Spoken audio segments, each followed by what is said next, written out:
Good and clanky. Welcome back to me auto work. I'm getting pretty close, I hope. Oh, I'm gonna get it running, and then I'm gonna do a few small things that I want to do, like obviously the spoiler. Well, something didn't need to be done, but whatever.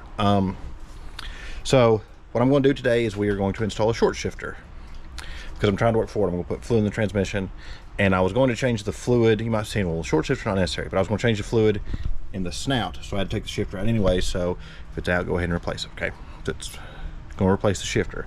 I got this ISR from Injuku. I didn't really want a shifter, but they were having on their eBay store, they were having a make offer like sale, and I made them a really cheap offer and they took it, so I got a shifter. So we're going to start doing the shifter. To get the shifter out and access the fluid, that is 3/8. And what's weird is this one's different than the other two, so I don't know if this has been done and then they lost this one or lost the other two. Let me know if yours is different, if you've got like 3 different bolts. A lot of stuff on this car is kind of weird. A little bit of advice: once you break it loose, switch to your fingers, take it loose, because I was trying to take it with this ratchet. When I pulled the ratchet up, it came up and dropped, and it fell all the way to the floor, all the way to the ground. So once you break it loose, get it loose with your fingers. So what I'm going to do is I'm going to just pull up on it and it will come out. Now it does have fluid on it. The fluid in there actually doesn't look that bad. It does look incredibly low though. What somebody online said to do was to actually like put it in a gear that will get the shifter out of the way, the little detent. Make sure when it comes out too, you get that bushing. Apparently those bushings are really bad to stay down in there. I've seen cars come out that don't have that bushing, it's just shattered. Get it in a gear, that way you can get around it to get the fluid out. So what I'm going to do is take this out straight to the box, because like I said, it will have fluid on it. So let me tell you what all the shifter comes with here, and we'll break it down. You obviously get the shifter. Oh, comes loose. It has the bushing on it. It comes with, you'll see there's this O-ring right here. I call it an O-ring. It's a urethane ring. This piece goes there. This piece will go there. And it actually comes with 3 new hardware bolts. So I saved those. I was worried about them. Didn't even need to be. So now what I'm going to do is I'm going to put the fluid in, put the shifter in, show you how it goes piece by piece by piece, and we'll go from there. You have to get this little ring out to reuse it. So what I was doing was I was taking a pick and just working my way around like tunk, tunk, tunk, tunk. And when I did, when it come loose, I butchered my thumb. So now take the metal piece that it comes with that is slotted, and it goes on there. Okay, it will go in there, push it down, put the bottoms out. I'm trying to do this one hand so I don't get blood on everything. I'm sorry. Shoot, I'm bleeding like a stuck pig. Shoot. Alright, so the next thing you need to do, take this. It will make sure you get your 3 holes lined up.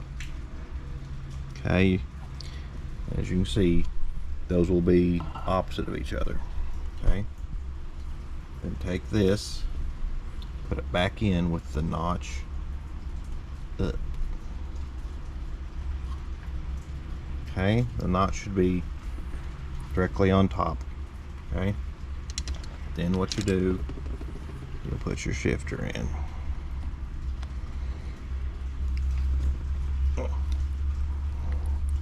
And you should feel it go in that little cup down there.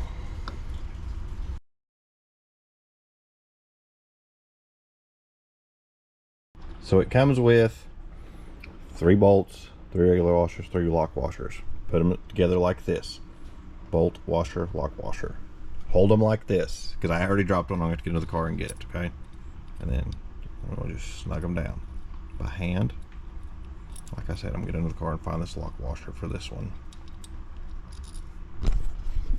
What I'm doing here is I'm going in a triangle. I'm just going around. I didn't tighten one all the way.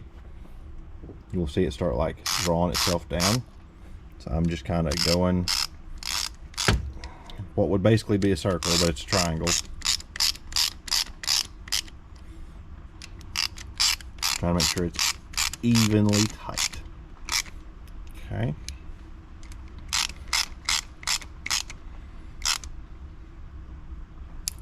Remember, these are 10s, so don't go crazy. Okay.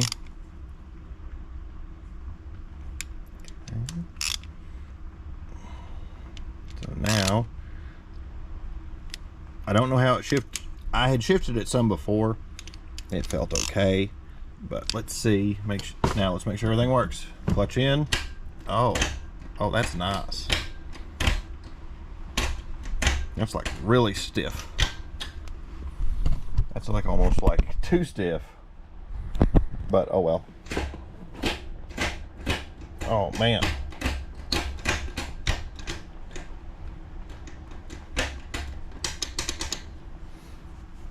Make sure you tighten this down on top because it's pretty loose. So that reverse is right there.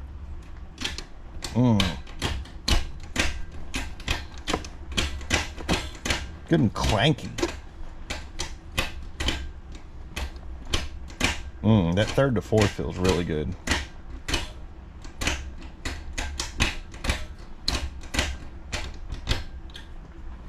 I do recommend while you're in here, buy one of these. I paid like 20 bucks for it, I think. It was like $22 shipped or something. It's the new boot. Goes like this. Like that. Ta-da! And like I said, since this was a manual to auto conversion, I didn't have the bolts, so I'm going to have to get the bolts that fit it. And then I'll get this bolted down. And we'll be, once I get my shift knob and my shift boot on, we'll be ready to put the console back on. That's all there is. I really hope I explained it to everybody really well. It's a little confusing at first. A lot of people say to replace that nylon bushing, but I just reused it.